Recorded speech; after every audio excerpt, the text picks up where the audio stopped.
Hello and welcome to the Creative Pod. In this podcast, we talk on a range of topics from photography, painting, writing, and much more. The goal is that you find value in every episode and hopefully find inspiration to get creative in your own unique way and ultimately become a better member of the society. I'd like to thank shishirratanart.com for supporting and enhancing this video. If you are looking out for a photographer, original abstract art on canvas, or looking to read a blog, head over to shishirratanart.com. Social media links are in the description.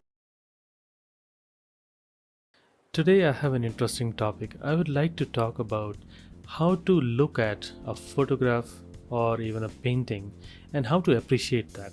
Now, I have seen that photography, specifically in today's time, has become very fickle, instantaneous.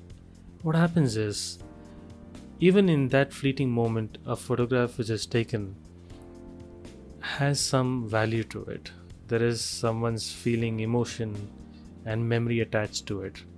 But then, in this fast paced world, what happens is we look at photographs and then we just scroll past it within a fraction of a second. We hardly spend any significant amount of time to really appreciate the photograph, and that largely has to do with a lot of things.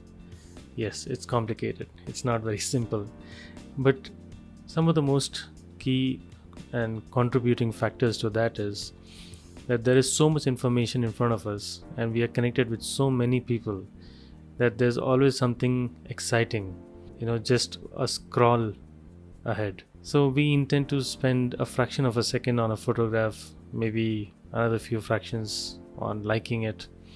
Maximum we would spend commenting on it. And just like that, well within a minute, we are on to the next photograph. But then, how do we appreciate a good photograph? How do we appreciate, for that matter, good art, a good painting? Now, I'm going to be merging the two in this podcast episode, mainly because an art or a painting or a photograph essentially have the same basic premise in that they all represent some sort of a thought, concept, emotion, feeling, memory, just that they represent the same things in a very different way. A photograph is a two-dimensional representation of all those emotions. So is a painting. Alright, now let's look at how should we even look at a photograph or a painting. So now, how do we look at them? Yes, it may sound very nitpicky or mundane, that what's the big deal with looking at a photograph, but believe me, it's really important.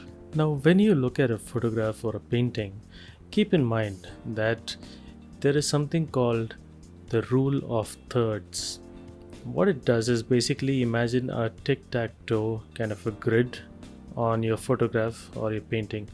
It doesn't matter if it is portrait or landscape orientation, and it doesn't matter what dimensions the painting is in, but it basically is a grid, an imaginary grid over that particular painting or photograph. So most of the people follow that way to compose their art or photograph. Now, in such a case, and you can Google and see what that grid is all about, the important thing is that the subject, or whatever that the painting or the photograph is basically about, let's say a person or a flower, they would compose that in such a way that their eyes, if it's a person or if it's an object, would be somewhere close to or on the intersecting points of the horizontal and vertical lines of the grid. That is the way to compose using the rule of thirds. Now, when you look at a photograph or a painting, don't look at the dead center of it. Usually that is the key. What makes any such photograph or a painting interesting is keeping things off center. So don't look at the center, but look at something which is off center. So somewhere towards the sides. And again, like I said, imagine that grid, Google it, you'll actually know what I'm talking about. I'll even leave a link for you to be able to visualize what I'm talking about. I even have a blog post on that exact thing. So yeah, don't look at the center part of a photograph or painting. Look around the center, and that is where you would find the most interesting bits. Now, when you look at that and you find the subject or the area of focus, I would say look around that a little bit. It's almost like going onto a journey. You find the main subject, the focus, and then you look around it. And if it's a painting, what you should be focusing on is the colors and how they all seem to come together and create that image. Think about the not so obvious parts in a painting.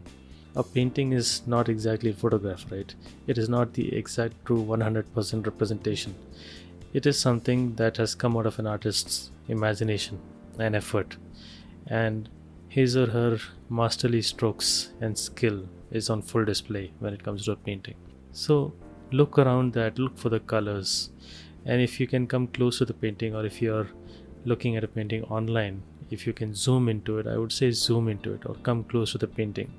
Look closely, you'll see the brush strokes. You'll see how the different colors actually merge into each other. And that's where the magic lies in an art. You look at it from afar, then you come close to it, and then you explore. I hope you're enjoying the episode. I just wanted to take a brief moment to say that we are open to feature your business or podcast on our channel. If you're interested, please drop a line on Facebook or Instagram to talk details. And now, let's continue with the episode. Anyone who is a die-hard fan of painting or art will tell you that they can stare at a painting for hours together and not get bored.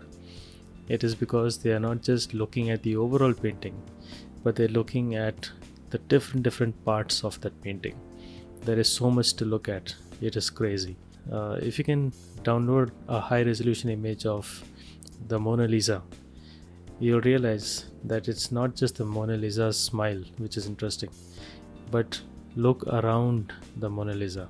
You'll realize that there are small little objects, even bridges, landscapes which are created around her, which nobody focuses on, primarily because the Mona Lisa is so hyped up just about its that mischievous smile. But believe me, there's a lot more.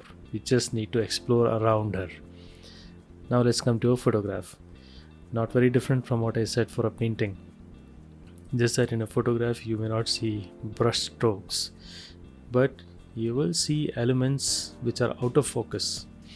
Now the out of focus part is called bokeh, or some people pronounce it as bokeh. They both are the same thing, doesn't matter how you pronounce it.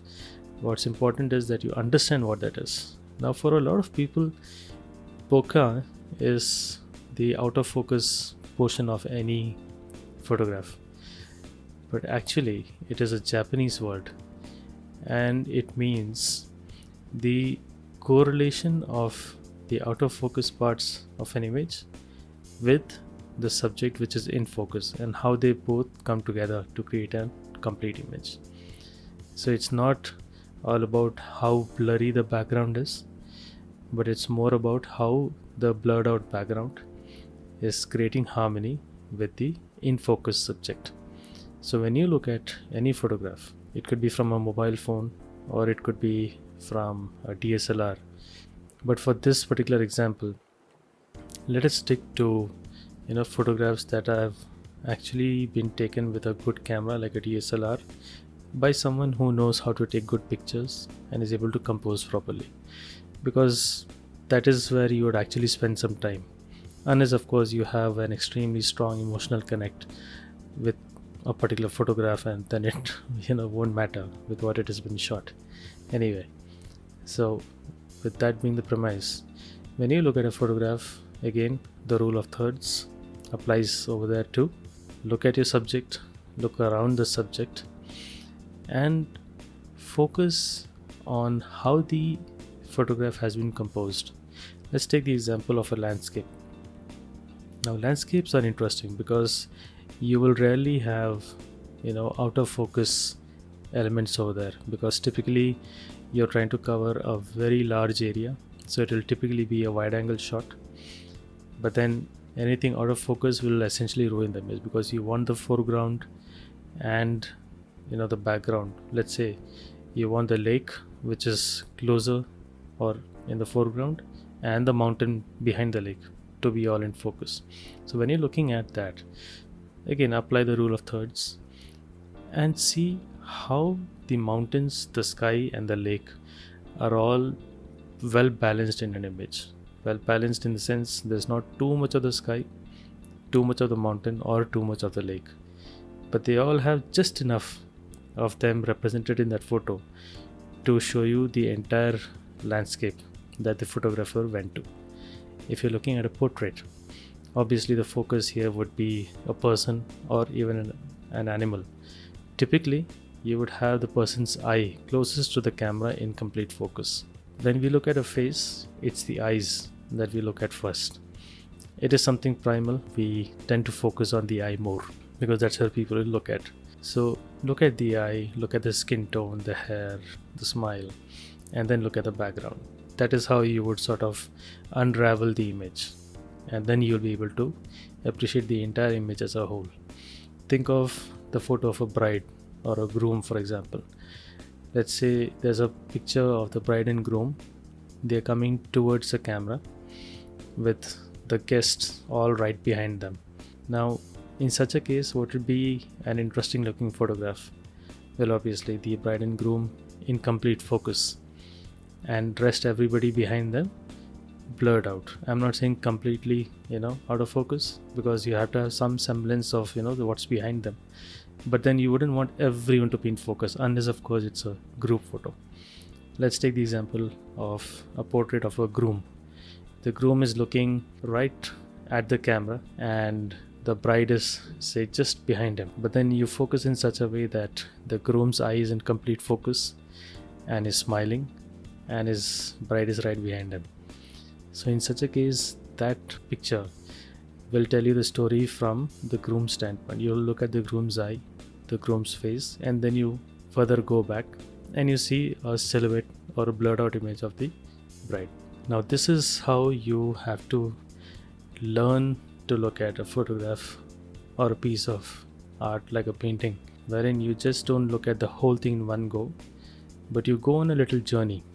You look at what's in the focus, and then what's around it, and what's further behind it. It's that unraveling is what we have to keep in mind. Unravel painting or unravel a photograph in your mind, and then you will realize that there is so much to look at which you actually never noticed before.